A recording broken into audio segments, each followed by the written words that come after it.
Oh shit, here we go again.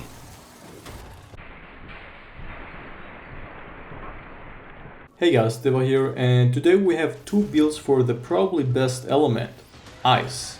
Not only Ice Chargeblade is always superior to others, but also the matchups in Sunbreak have high Ice weakness across the body. In Sunbreak things changed a little bit though, with Dragon and Thunder being a bit better, and that thanks to the Narva and Valstrex set bonus. However, it doesn't stop being OP with juicy 400 or more damage per file.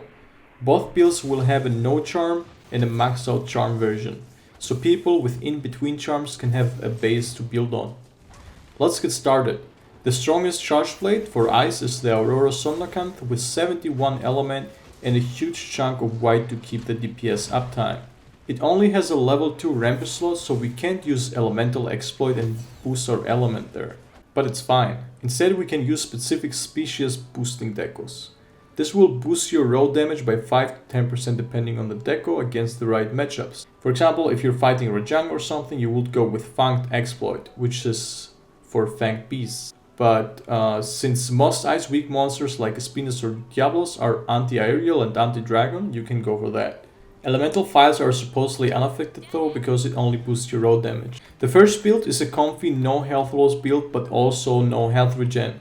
As you can see, we use one Kushala part to get the skill Kushala's Blessing, which grants us 10% increased ice element for bigger file damage. Ice attack 5 of course is our best DPS skill here. Guard 5 is mostly needed just for Rajang, so we went with 4 since Diablos and Espinas don't have such strong attacks and require only 3 guard. If you fight Rajang, get rid of 2 levels of crit element. 3 levels of it just boosts your damage for about 3 to 4%, so it's basically nothing with only 50% affinity, and feel free to replace it in that case. Agitator 3 comes for free.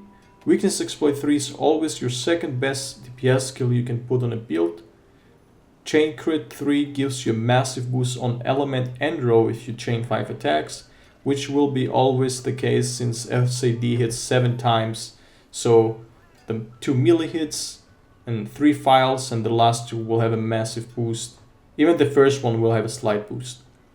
Blood Shell 2 to get 5 files from yellow charge only. Rapid Morph is not necessary, but a very comfy skill and can increase your DPS in a lot of situations where you normally wouldn't be able to morph. Flinch Tree 1 for multiplayer hunts, and the others are just free skills from optimal armors. Decorations used in this build are 3 Frost, 2 Magazine, 1 Tenderizer, 1 Crit Element plus 4, 1 Iron Wall plus 3, 1 Iron Wall, and 1 Brace. For the min-max enjoyers, this is basically the best build you can get with the best in slot charm. Quite the difference. Crit Boost 3 and Offensive Guard were added so you can hit some juicy melee hits after a well-timed guard and obliterate the monsters. Decorations used in this builds are 5 Frost, 1 Brace, 1 Iron Wall plus 3, 2 Critical, 1 Tenderizer, 1 Quick Switch, 1 Guardian, and 1 Crit Element plus 4.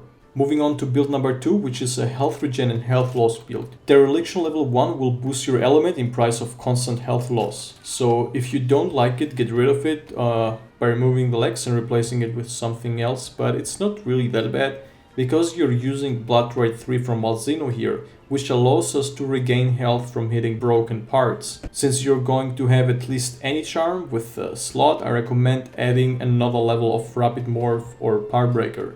Besides that, we have the same skills as before, with a few extra skills like Resentment, which will be always active, and Power Prolonger to keep your shield and sword charge longer extended. Decos used here are 5 Frost, 1 Brace, 2 Magazine, 2 Tenderizer, 1 Iron Wall, and 1 Iron Wall plus 3. And here comes the max potential of this build with the best in slot charm.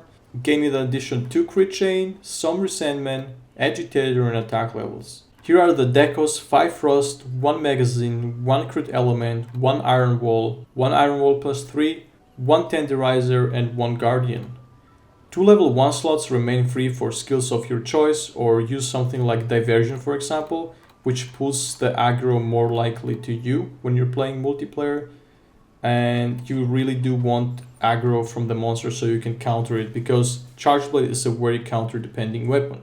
Okay, that was already it guys. Hope you guys enjoyed the video, and if so, be sure to leave a like and comment down below of what you want to see next from me.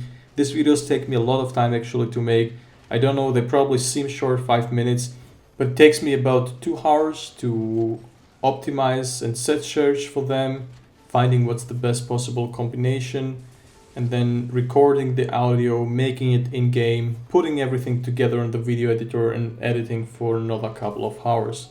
So yeah, if you don't want to miss any future content or upcoming builds, also be sure to subscribe. And with that said, I wish you all a nice day and happy hunting, guys. Don't forget to join Cat Gang.